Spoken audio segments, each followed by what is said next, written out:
1,24,000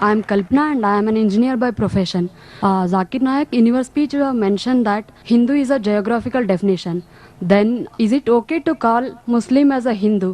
Rather, I would like to ask whether a Muslim would like to be called as a Hindu.